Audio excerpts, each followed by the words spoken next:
Hello, and welcome to my video where considering some questions about how to analyze will make us better understand some of the strategies used by students.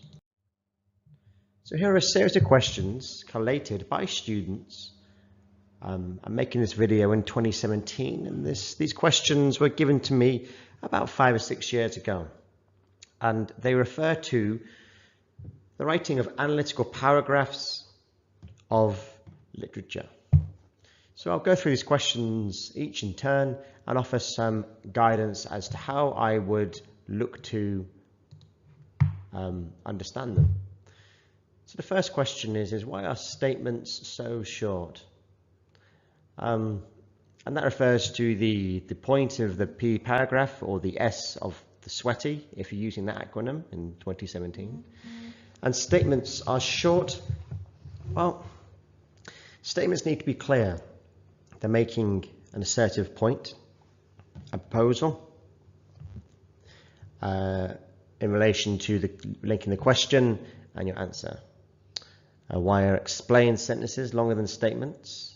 So again, the analytical sentences, or the E of explain, are necessarily more detailed because you're looking for your writing to be precise.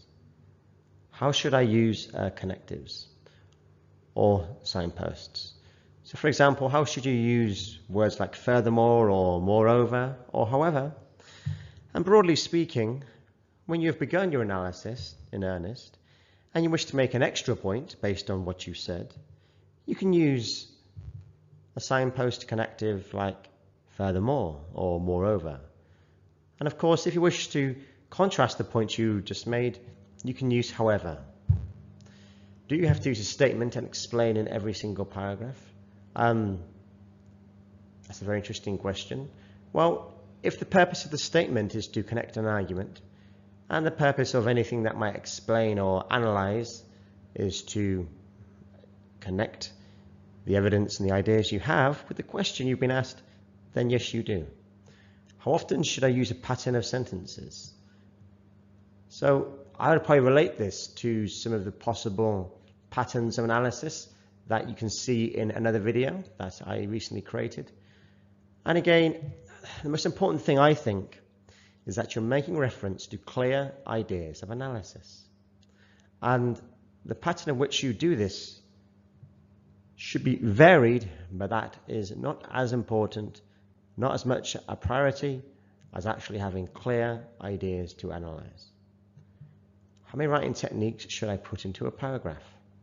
Well, if you're writing analytical ideas, analyzing, say, a poem or a text, you should not worry about including a variety of writing techniques, such as punctuation, varied sentence length.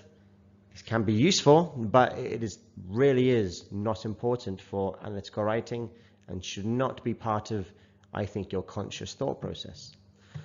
Why is it that I cannot start with a connective in a statement sentence? Well, that's interesting. I think it's important to connect your paragraphs together. If you start off with furthermore at the start of a paragraph, it does seem a little bit naive is one word I would use. It seems like immature and just what a school kid would do. Whereas if you can follow on a paragraph, the reference to what you said before, that is immensely useful. So let's say, for example, you were analyzing Inspector Calls and how the character of Sheila changes over the course of the play. You might end the previous paragraph on how she has challenged Gerald at the end of Act 1. The beginning of your next paragraph might mention something about the challenge. So the nature of this challenge, however, develops into something more akin to equality or something that desires a closer relationship. The point being is that you're referring conceptually to the last sentence. How often shall you use a statement sentence? Well, at the start of every paragraph in writing to analyze. How can you tell the difference between a statement sentence and explain sentence? Usually the position in the paragraph.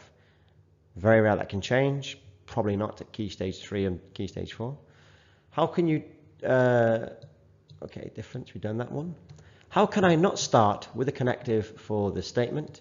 As I said previously, make reference to a phrase in the last sentence, the previous paragraph. How many ideas can you have in a sentence? It's very interesting.